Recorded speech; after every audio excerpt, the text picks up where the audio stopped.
bentuk sebuah hamba atau bos ini kalau gitu. Kalau bos ya, ini harus jadi hari ini deadline-nya. Nah, itu bos. Tapi kalau hamba kepada Allah bagaimana sifatnya? Ya kalau diberi alhamdulillah, tidak diberi ya itu haknya Allah. Kapan diberinya? Wallahu alam, itu terserah yang memberi. Saya hanya memohon kepada Allah. Wal mudzakarata wa tadhkir wan naf'a wal intifa' wal ifadata wal istifadah wal hatha 'ala at-tamassuki bi kitabillahi wa sunnati rasulih sallallahu alaihi wasallam wad du'a ila al-huda wad dalalata 'ala al-khair ibtigha'a wajhillahi ta'ala wa mardatihi wa kurbihi wa thawabihi subhanahu wa ta'ala. Bismillahirrahmanirrahim. Alhamdulillahi rabbil alamin wa bihi nasta'in ala umuri dunya waddin. Wassalatu wassalamu ala asyrafil anbiya'i wal mursalin sayyidina wa habibina Muhammadin wa ala alihi wa sahbihi ajma'in, amma ba'du. Hadirin al-kiram, alhamdulillah pemirsa MJA TV yang dirahmati oleh Allah, kembali kita bertemu di halaqah malam hari ini dalam keadaan dikucur hujan deras oleh Allah Subhanahu wa taala. Alhamdulillah, sebuah rahmat yang Allah berikan kepada diri kita. Kali ini kita akan membahas dalam kitab Nasaihud Diniyah wal Wasaya Al-Imaniyah, karya daripada Al-Habib Qutbul Irsyad Al-Habib Abdullah bin Abdul Haddad. Nafa'anallahu bi wa bi'ulumihi fid dharain, amin. Insyaallah berikan keberkahan bagi kita sekalian, amin ya rabbal alamin.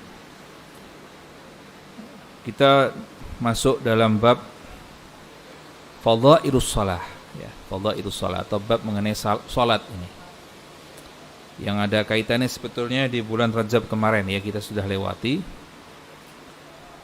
Salat itu adalah imaduddin, salat itu adalah tiangnya agama,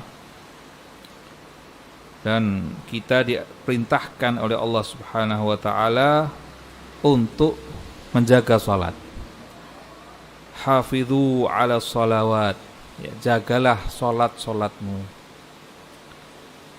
Kita disuruh untuk menjaga, artinya kita sudah mendapatkan perintah dari Allah Subhanahu wa taala mengenai salat yang dibawa oleh Rasulullah ketika Mi'raj atau turun daripada perjalanan Mi'raj.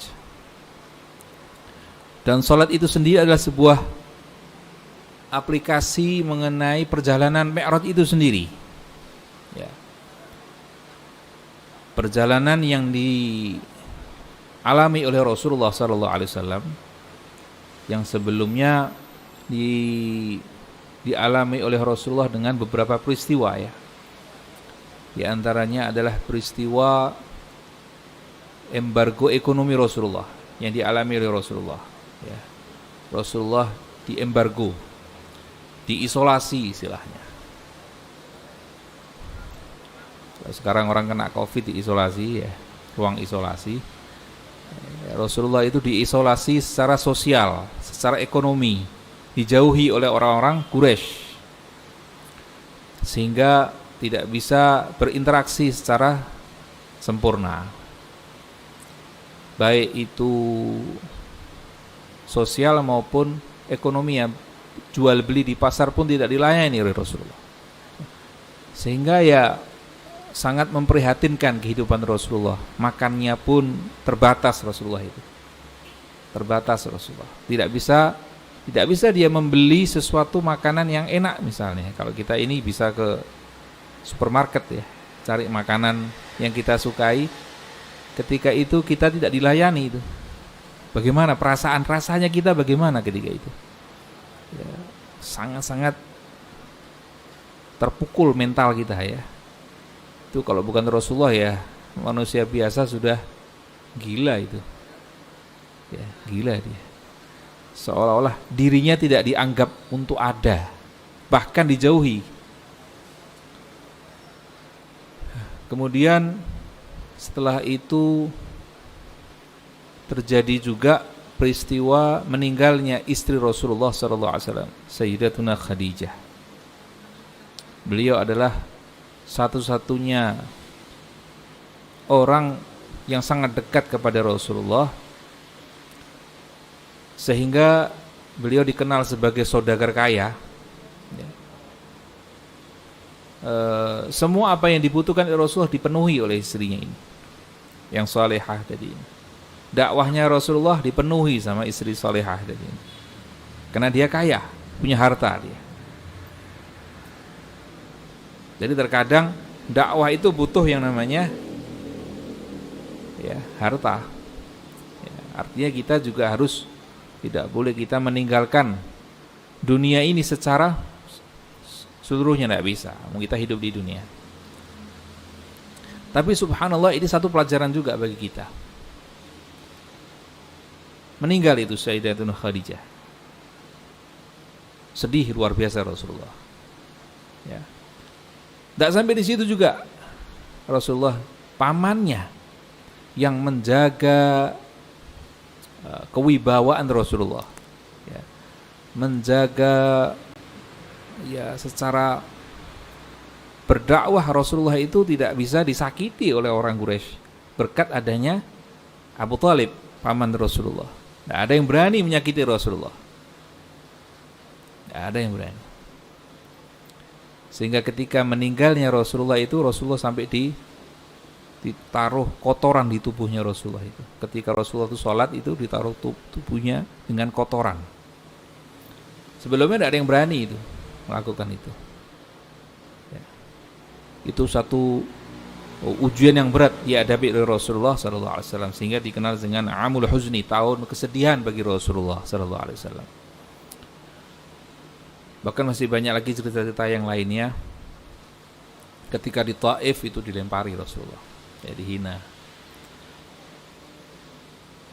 Dari pelajaran ini bisa kita ambil satu ibrah yang penting bagi kita, bahwa ketika kita akan sholat, itu peristiwa itu adalah peristiwa sebelum terjadinya Mi'raj. Jadi berapa bulan itu baru Mi'raj Rasulullah, karena kesedihan yang luar biasa. Kemudian Rasulullah di Mi'rajkan sama Allah, Isra wal Mi'raj. Satu pelajaran bagi kita bahwa ketika kita akan sholat, maka tinggalkan itu yang namanya harta benda. Artinya kita tinggalkan di dalam pikiran-pikiran kita mengenai pekerjaan duniawi. Ketika kita akan Mi'raj, tinggalkan itu. Jual beli, hutang piutang, keuntungan, cari laba dan sebagainya. Yang tadinya boleh, ketika kita akan sholat itu semua dicegah. Itu semua kita letakkan terlebih dahulu. Bukan dibuang bukan. Tapi kita letakkan sementara.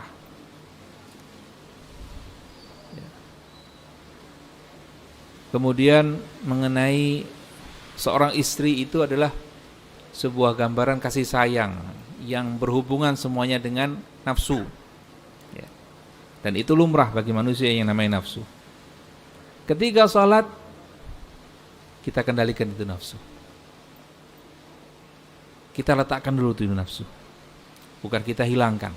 Tidak bisa kita hilangkan. Kita ingin minum itu ada nafsunya kan. Kepingin menghilangkan haus, itu nafsu. Ketika kita ingin pergi ke masjid, ada nafsu. Ada nafsu. Nafsu untuk menggerakkan langkah kaki untuk masuk ke masjid, ada keinginan. Nafsu itu sama dengan mungkin keinginan kita. Dan keinginan kita itu bisa dihitung enggak? Hampir sebanyak nafasnya kita keinginan, kan? Banyak banget keinginan itu. Geraknya mata. Kenapa kita harus menoleh ke kiri? Enggak ke kanan saja? Karena ada nafsu di situ, keinginan kita untuk melihat sesuatu. Sehingga nafsu itu banyak sekali, hampir sejumlah dengan nafasnya kita.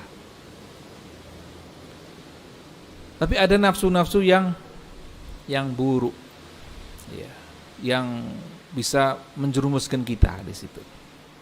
Nah, itu kita harus letakkan itu. Kita harus letakkan itu nafsu itu. Ketika sholat, seperti halnya nafsu itu gambaran seperti orang yang puasa. Insya Allah kita di bulan Ramadan kita akan dibimbing itu nafsu itu untuk dikendalikan. Sholat itu seperti puasa, tidak boleh makan, tidak boleh minum, apalagi berhubungan, ya tidak boleh. Jadi betul-betul dikendalikan itu nafsu itu. Kemudian yang kedua adalah sebuah pangkat jabatan. Ya. Siapapun kita, siapa backing kita, siapa bos kita yang bisa, itu semua adalah Allah. Kita letakkan itu yang namanya makhluk. Ya. Bukan itu yang bisa memberikan kita hidup. Bukan itu yang memberi kita makan. Bukan dia manusia atau harta itu yang bisa menjadikan diri kita bisa wujud sekarang ini. Yang bisa mewujudkan kita adalah Allah. Maka itu letakkan semua itu. Jadikan diri kita ini murni manusia, hamba Allah di hadapan Allah. Seolah-olah kita betul-betul melepaskan semua pakaian-pakaian atribut kita di hadapan Allah. Siapa kita ini? Hanya hamba Allah, Abdullah. Subhanalladzi asra bi abdihi. Hanya hamba Allah. Atribut kita tidak ada, kosong. Bukan Abu Bakar Adni, bukan fulan, bukan siapa, bukan dia mantan siapa, bekas siapa, bukan. Letakkan itu semua. Bekerja di mana, pabrik di mana, letakkan itu semua. Atribut-atribut itu. Ya. Jadikan diri kita betul-betul murni hadapan Allah. Nah, itu sebuah gambaran kita untuk bisa salat di hadapan Allah secara mi'raj. As-salah. Hafidhu ala salawati was salatil wusta wa qumu lillahi qanitin. Was salatul wusta hiya al-asr. Allah menyatakan dalam ayat Al-Quran, jagalah salat-salatmu dan salatul wusta. Disendirikan oleh, seolah-olah disendirikan sama Allah salatul wusta ini. Dia adalah bagian daripada salat itu sendiri sebetulnya. Wa qumu lillahi qanitin, dan dirikanlah secara qanitin, secara tunduk patuh kepada Allah. Qunut itu sebuah ketundukan, kepatuhan kepada Allah Subhanahu wa taala. Ya, gambaran orang salat itu seperti itu. Wassalatul wusta, para ulama di antaranya adalah Imam Haddad menjelaskan adalah ya al-asr, salatul asr. Salatul wusta itu salatul asr. Jadi subuh, zuhur, asar, maghrib, isya. Ya, subuh, zuhur, asar, maghrib, isya. Subuh, zuhur, asar, maghrib, isya. Yang tengah itu asar. Kita ambil dari isya, maghrib, asar, ya, zuhur, subuh. Ya. Yang tengah adalah wusta, ini adalah ada keistimewaan di situ memang. Kama warada bihi al-hadits sahih khassaha Allahu bidzikri li ziyadatil fadl wasyaraf. Sebagaimana hadis yang sahih menyebutkan bahwa Allah mengkhususkan di dalam salat ini, ya, penyebutan tadi ini ada sebuah tambahan kemuliaan dan keutamaannya. Kemuliaan dan keutamaannya. Sehingga disebut sendiri oleh Allah Subhanahu wa taala. Wa dzalika ma'rufun wa masyhurun fil Islam, dan dia adalah sesuatu, salat asar ini adalah sesuatu yang sudah dikenal sebetulnya di agama Islam. Hatta balagana fi sabab nuzulir rukhsah fi salatil khauf, sehingga adanya salatul khauf itu diakibatkan adanya salatul asr ini. Ya, munculnya salat khauf itu salat yang didirikan, ya, ketika para sahabat Rasulullah itu masih dalam keadaan perang, ya. Ini disebutkan annal muslimina kanu ma'a Rasulillah sallallahu alaihi wasallam fi ba'dil ghazwat. Di antara para sahabat ketika di dalam kancah peperangan, mereka harus tetap menjalankan salat, tidak boleh ditinggalkan. Ini perang nih, Ustaz. Tembak mati no. Allahu akbar, der mati. Maka adanya namanya salatul khauf. Salat untuk menjaga daripada rasa takut, atau satu penjagaan di dalam salat itu. Jadi para sahabat itu kalau salat itu betul-betul khusyuk. Jadi maka adanya namanya salatul khauf. Ini disebutkan di sini. Kenapa? Fa shalla bihim alaihi salatu wasalam salatu zuhur ala wajhil ma'hud wa kana al-musyrikuuna qariban minhum yarawnahum falamma faraghu min salatihim qala ba'dul musyrikin law aghartum alaihim wa hum fi salatihim la asabtumuhum faqala baqiyatul musyrikin inna lahum ba'da hadhihi salah salatan hiya ahabbu ilaihim min abaihim wa abnaihim, yakni al-asr. Jadi ketika mereka selesai daripada salat zuhur, ya, ketika di dalam peperangan-peperangan itu al-ghazawat itu berbagai peperangan, maka Nabi dan para sahabat itu menunggu salah satu salat lagi nanti, yang salat itu paling mereka cintai salat itu, lebih daripada keluarganya sendiri. Bayangkan, orang kalau perang itu rindu sama keluarganya enggak sih? Ya, kita mungkin belum merasakan ya. Insyaallah enggak ada peperangan. Tapi orang-orang Ukraina itu yang dalam keadaan perang itu mereka juga rindu dengan keluarganya. Ya, semua itu. Di dalam peperangan itu mereka sangat merindukan yang namanya keluarga, anaknya, istri dan sebagainya. Tapi para sahabat itu lebih merindukan yang namanya sholatul asar. Subhanallah. Ya. Dan itu disebutkan oleh Jibril. Dan Allah tahu itu. Allah tahu setiap keadaan para sahabat. Hatinya manusia tahu. Hatinya para sahabat itu tahu Allah. Sehingga, dan itu pun subhanallah diketahui oleh orang-orang musyrikin. Orang-orang musyrikin tahu bahwa orang-orang muslim itu paling senang dengan sholatul asar. Saya tidak tahu dari mana ini. Kok bisa sampai mereka tahu itu?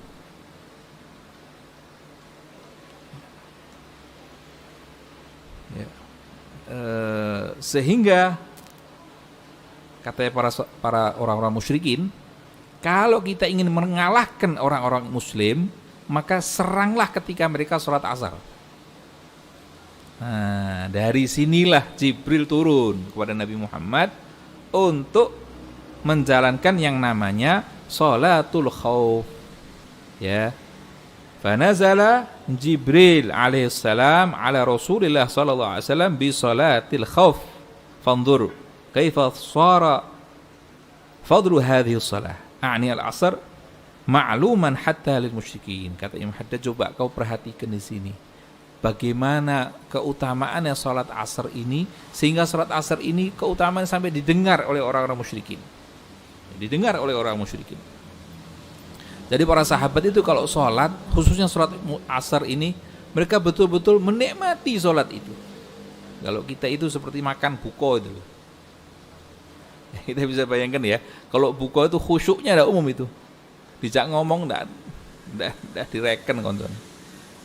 Koncomu sebelahmu siapa? Wah, ora ngerti aku sebenarnya mangan iki.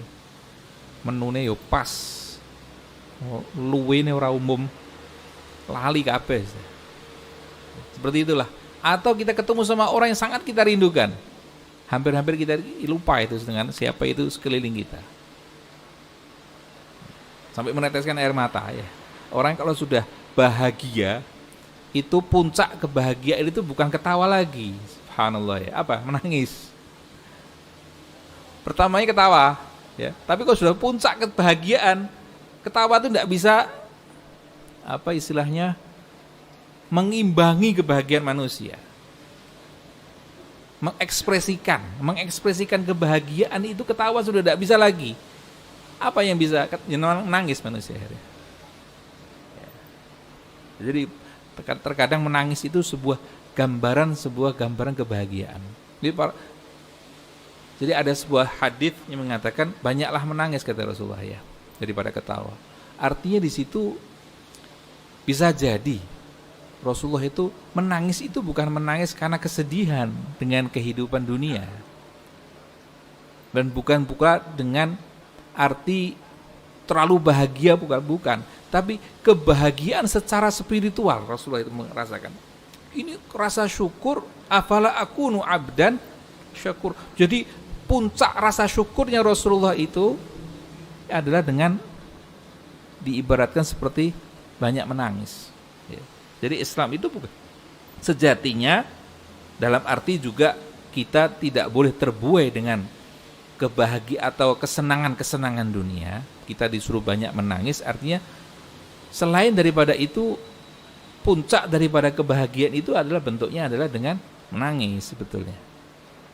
Saking banyaknya itu nikmat, saking senangnya sebetulnya kalau kita mengetahui hakikat yang Allah berikan kepada kita, kenikmatan-kenikmatan ini yang tidak bisa wa in ta'udu ni'matallahi la tuhsuha, tidak bisa dihitung kok. Jadi kalau diberi, seolah-olah kita diberikan hadiah itu banyaknya, tidak umum, tidak bisa dihitung banyaknya hadiah itu. Dan itu setiap waktu itu diberikan. Setiap nafas kita ini kan hadiah dari Allah. Na'udzubillah min dzalik, ketika Covid kemarin itu, ya, banyak orang yang membutuhkan oksigen. Ya. Jadi nafas itu hadiah sebetulnya dari Allah, tanpa harus kita beli itu dengan tabung gas. Hadiah dari Allah, cuma-cuma, gratis dari Allah. Ya.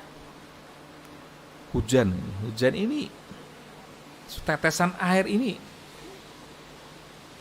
saya bisa kalau kita banyak merenung ya kepada kebesaran Allah, sebetulnya hujan ini adalah sebuah lantunan yang Allah berikan kepada diri kita. Allah lagi sedang memberikan lantunan kepada kita, seolah-olah sedang berbicara sebetulnya kepada kita lewat air hujan. Jadi bukan hanya sekedar tetesan air yang turun yang membasahi, tidak selesai, sehingga orang takut kena hujan. Nek kena hujan loro, ya sakit betul, ya sugestinya gitu. Tapi sebetulnya kalau kita betul-betul merenungkan, ini adalah sebuah lantunan yang Allah bicara kepada manusia.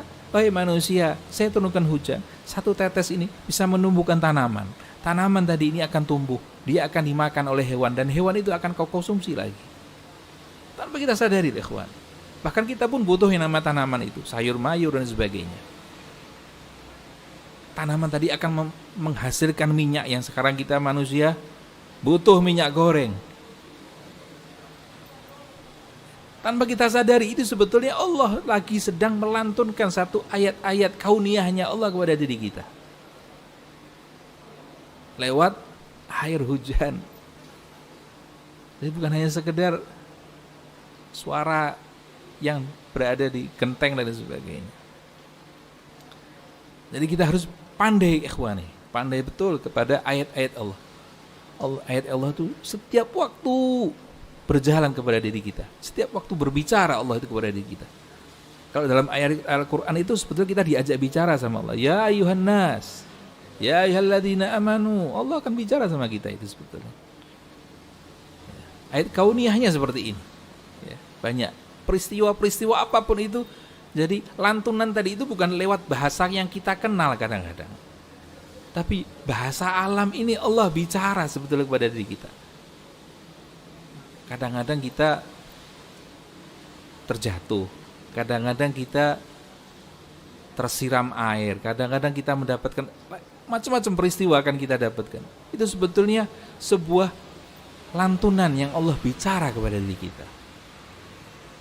Kita harus bisa mengambil sebuah ayat-ayat Allah subhanahu wa ta'ala. Semua alam ini kan bertasbih kepada Allah, bertasbih kepada Allah.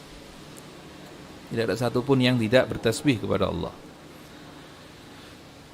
Jadi salat ini, kembali kita kepada salat, salatul khauf tadi ini adalah sebuah gambaran para sahabat itu betul-betul menikmati betul kepada salatnya, sehingga mereka itu tidak lagi memperdulikan siapa itu musuh, siapa itu musyrikin, siapa itu manusia. Hilang mereka, gharik, tenggelam dia kepada Allah, tenggelam kepada penciptanya.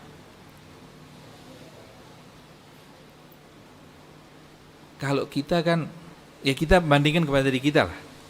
Salat khauf ini kalau menurut saya tidak berlaku di zaman sekarang. Kenapa? Bukan dalam artian tidak usah dipergunakan lagi, tapi secara gambarannya, ada nggak orang yang khusyuk dalam sholat di zaman sekarang ini seperti khusyuknya para sahabat? Insya Allah kita kalau sholat sandal kita hilang kita tahu kok. Allahu Akbar, brojak, waduh sandalku hilang, batal. Weh, maling. Alhamdulillah selamat sandalku. Karena apa? Membatalkan sholat. Dulu juga ada sholat, ada orang di sini lagi sholat, Mas sandal saya di mana Mas? Mesti Allahu Akbar. Pak sandalku ning ndi? Nang kono lho sandalku. Mesti sholat ini. Ada lagi orang yang sholat jam tangannya ketinggalan. Allahu Akbar. Ingat kabeh, ki jam tangan ketinggalan ning masjid, ning musola, ning kamar mandi, batalkan sholatnya. Bahkan ada naudzubillah min dzalik, orang kalau cari barangnya hilang sholat dulu ya. Ingat kabeh barang hilangnya. Ya, itu sebuah bentuk sebetulnya, sebuah bentuk bagaimana kualitas sholat orang zaman sekarang. Kalau para sahabat itu turun sholatul khauf ini karena ghariknya mereka sebetulnya, karena tenggelamnya mereka. Kalau diserang ya habis memang sahabat Nabi. Ya, kalau diserang habis itu. Karena saking nikmatnya sholat. Tapi ini perang ini. Lagi menjaga dinul Islam. Ya, kalau enggak ada para sahabat kita enggak di sini, ikhwan.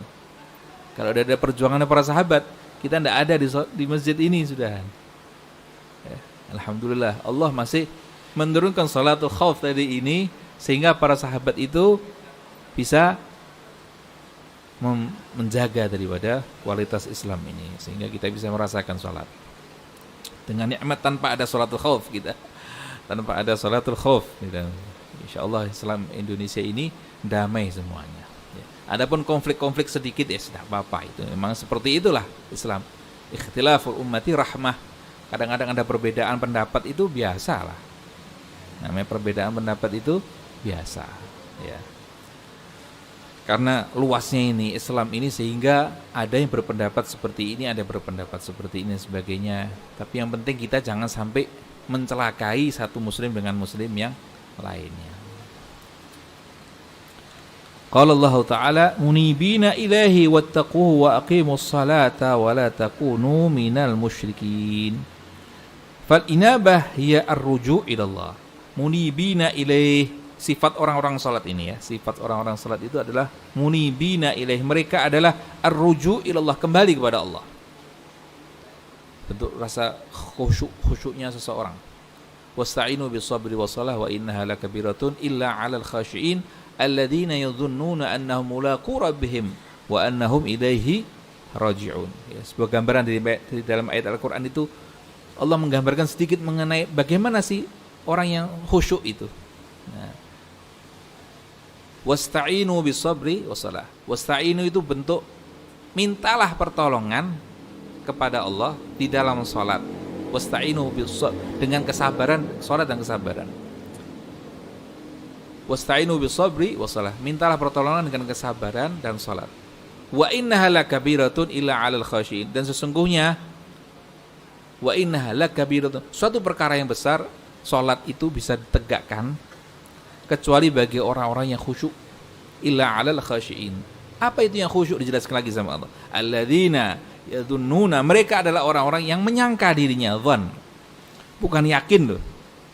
Ayatnya itu yadhunnun. Bukan orang yang yakin. Yadhunnuna annahum mulaqu rabbihim. Mereka menyangka bahwa dirinya akan kembali kepada Allah. Wa annahum ilaihi raji'un. Yadhunnuna annahum mulaqu rabbihim wa annahum ilaihi raji'un. Mereka akan dikembalikan lagi sama Allah. Semua perkaranya dia menyangkakan semua perkara yang saya dapatkan ini adalah semuanya merucutnya kepada Allah. Bayangkan di dalam ayat tadi ini sebuah gambaran kekhusyuan adalah wasta'inu. Ada kata wasta'inu, minta pertolongan. Minta pertolongan itu berarti orang yang butuh kepada satu pertolongan kepada Allah. Kira-kira kita butuh enggak dalam hidup ini kepada Allah? Butuh kita ini. Dan harus butuh kita ini. Siapa kita ini? Kita tidak bisa melihat wajah kita sendiri, tidak bisa loh kita ini. Bisa pernah kita melihat wajah kita sendiri. Jangankan belakang, wajah kita sendiri tanpa cermin, bisa enggak? Kalau pakai cermin, itu kan bayangan. Yang nyata, bisa enggak? Tidak pernah ada yang bisa melihat. Kalau tangan mungkin bisa kita lihat langsung, ya. Tapi kalau wajah sendiri bisa enggak? Pakai cermin aja. Cermin kan bayangan, bukan nyata itu. Bukan realnya dia. Bayangan saja itu. Terkadang kita masih percaya dengan yang bayangan. Makanya ada dunia maya ya, dunia bayangan. Sehingga kita ini butuh sebetulnya. Butuh kepada satu zat yang betul-betul bisa menopang diri kita. Yang kita bisa bersandar kepada zat tadi itu. Kita tidak bisa tegak sendiri, sebetulnya tidak bisa. Kita butuh kepada satu zat yang menopang hidup kita, yang memberi kita, yang memelihara kita, yang membesarkan kita, yang memberi kita udara, yang memberi kita makan, yang memberi kita berjalannya darah di tubuh. Ini siapa? Yang memberi detak jantung kita. Siapa itu semua? Baterai. Tidak ada baterainya, tidak pakai dicas. Semua itu adalah Allah. Wasta'inu bis-sabri was-salah. Kita butuh sebetulnya kepada. Ketika ada rasa butuh kepada Allah, insya Allah ada sedikit rasa khusyuk kita kepada Allah. Sabri, sabar. Salat itu butuh kesabaran. Sabar. Tidak boleh kesusu, ya. Terkadang memang manusia itu butuh sesuatu yang instan. Nah, kita harus tahu dulu, kita ini butuh kepada Allah. Terkadang kebutuhan kita ini harus segera diwujudkan, ya. Nah, ini bentuk sebuah hamba atau bos ini kalau gitu. Kalau bos, ya, ini harus jadi hari ini deadline-nya. Nah, itu bos. Tapi kalau hamba kepada Allah, bagaimana sifatnya? Ya kalau diberi alhamdulillah, tidak diberi, ya itu haknya Allah. Kapan diberinya? Wallahu alam, itu terserah yang pemberi. Saya hanya memohon kepada Allah. Saya mintanya kepada Allah. Maka disitulah wujudnya namanya ad-du'a. As-salah ya ad-du'a, permohonan kepada Allah. Bukan amr. Jadi tolab itu ada 3. Ada tolab itu bentuknya amr, perintah. Tolab itu artinya permintaan. Ada yang namanya amr, perintah. Ada yang namanya amr itu ad-du'a. Amr itu dari atasan ke bawah, ya, kedudukannya. Tapi kalau ad-du'a itu sebuah permintaan dari bawah ke atas. Yang ketiga iltimas. Saya pernah menjelaskan dalam pertemuan yang lalu, ya, kalau salah. Iltimas itu kesetaraan. Tidak ada yang atas, tidak ada yang bawah. Itu doa, salat itu doa. Jadi permohonan dari bawah ke atas. Tapi kedudukan yang di bawah itu jangan dia jadi amr. Kok merintah Allah sampean. Kok tidak jadi-jadi ya, saya sudah sholat duha, sudah sholat tahajud, kok tidak dapat ya saya inginkan ya. Nah, itu kita berupaya menjadi bos itu nanti ya. Na'udzubillah min dzalik. Tetap kita menjadi hamba Allah, dan itu kedudukan yang paling mulia bagi manusia di hadapan Allah adalah sebagai al-abd, hamba Allah. Karena dia yakin bahwa semuanya tadi itu Allah pasti akan memberi. Allah pasti akan memberi. Kapan itu? Wallahu alam. Tapi Allah pasti akan memberi. Bayangkan Nabi Musa itu minta kepada Allah, ya Allah, Fir'aun itu sudah hancurkan saja ya Allah. Kenapa harus lama-lama pakai tongkat, pakai ini? Sudah, kau kan zat yang segala-galanya, kenapa dihancurkan saja? Mintanya Nabi Musa, kalimullah. Dihancurkan sama Allah, tapi kapan? 40 tahun berikutnya baru dihancurkan sama Allah. Nabi Musa, Nabiullah, kalimullah.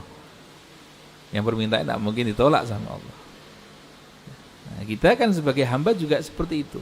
Minta sama Allah, minta. Ud'uni Allah, perintahkan. Minta kau sama aku. Astajib lakum. Akan aku beri engkau. Tapi kapan itu? Nah, Allah tidak akan memberi sesuai dengan keinginan kita.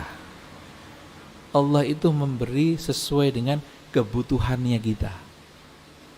Penting itu. Karena keinginan itu sesuatu yang menjerumuskan kita. Wa asa an takrahu syai'an wa huwa khairul lakum wa asa an tuhibbu syai'an wa huwa syarrul lakum. Wallahu ya'lamu wa antum la ta'lamun. Bisa jadi yang kau benci itu, yang kau tidak senangi dengan nafsumu, itu malah menjadi sesuatu yang positif bagi hidupmu, baik bagimu. Bisa jadi obat pahit, kita yakin obat pahit itu bisa menyembuhkan kita kan. Kenapa kok kita mau makan obat yang pahit, jamu yang pahit? Karena kita tahu di balik itu ada kesembuhan bagi diri kita. Lah pahitnya hidup nih bagaimana? Kok kita masih gerundel sama Allah? Terkadang dengan ujian-ujian tadi ini kita menjadi kuat, bisa jadi akan menghadapi satu masa yang akan lebih berat yang bisa kita topang nanti.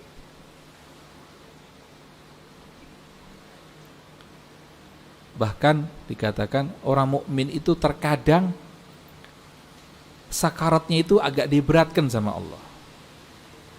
Terkadang itu. Kenapa? Untuk meringankan nanti di akhirat. Di akhiratnya nanti dia akan bebas dari semua beban hidupnya dia. Sampai di situ Allah. Tetapi kalau kita mau berpikir ya, sebetulnya kita berbuat dosa kan atas pilihan kita sendiri ya. Tapi Allah masih memperhatikan kita untuk supaya dibebaskan dari segala azab. Sebetulnya konsekuensinya memang kalau kau berbuat dosa, ya kau akan diazab. Kalau kau berbuat baik, kau akan diberi pahala sama Allah. Konsekuensinya kan seperti secara logis, ya itu masuk akal memang. Tapi Allah kadang-kadang masih arhamur rahimin. Kita muslim, tapi banyak berbuat maksiat, sama Allah kadang-kadang ditunda, ya. Kadang-kadang diberikan beban hidup kepada diri kita, supaya dosa-dosa tadi itu bisa terhapuskan dengan diri kita ini tobat sama Allah. Ya. Sakit itu kadang-kadang kita kembali lagi kepada Allah. Kembalinya kita kepada Allah itu menghapus dosa. Kata Rasulullah, 1 jarum saja terkena kakinya orang muslim itu menghapuskan dosa yang pernah kita lakukan. Jadi sebetulnya Allah itu betul-betul melingkupi diri kita dengan rahmatnya Allah.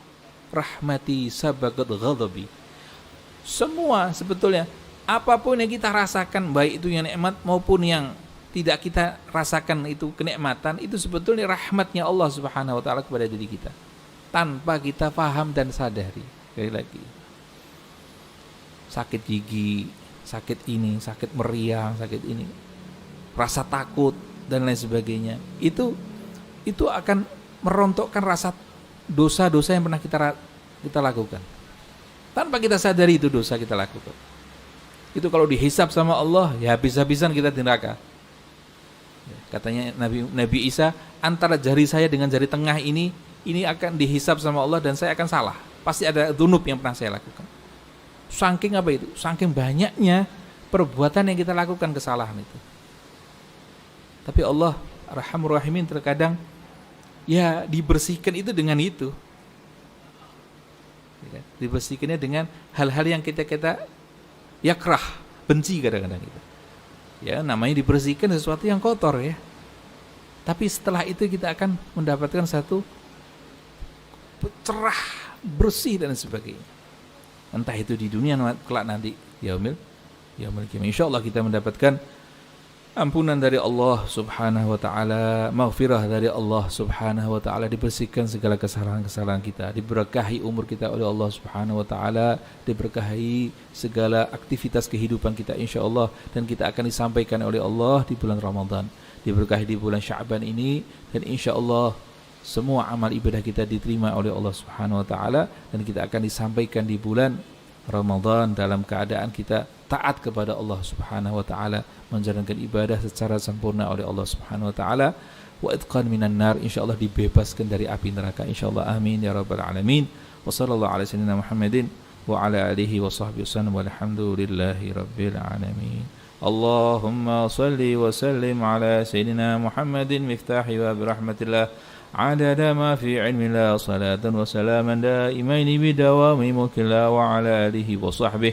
اللهم اجعل في طاعتك فرحي وسروري وفي مرضاتك جميع أموري. اللهم يا عالم بحالاتي ومطلع على سرائري ونياتي اقضي جميع حاجاتي واغفر ذنوبي وسيئاتي وتجاوز عن خطيئاتي وزلاتي وتقبل جميع حسناتي وسامحني فيما مضى وما يأتي واكتبني في ديوان ساداتي واسلك بي سبيل نجاتي في حياتي ومماتي اللهم إني طامع في عطاك راغب في رضاك مستسلم لقضاك فاكتبني من أولياك واسلك بي سبيل هداك والحقني بأصفياك وصلى الله على سيدنا محمد وعلى آله وصحبه وسلم والحمد لله رب العالمين سبحانك الله وبحمدك أشهد أن لا إله إلا أنت أستغفرك وأتوب إليك والسلام عليكم ورحمة الله وبركاته.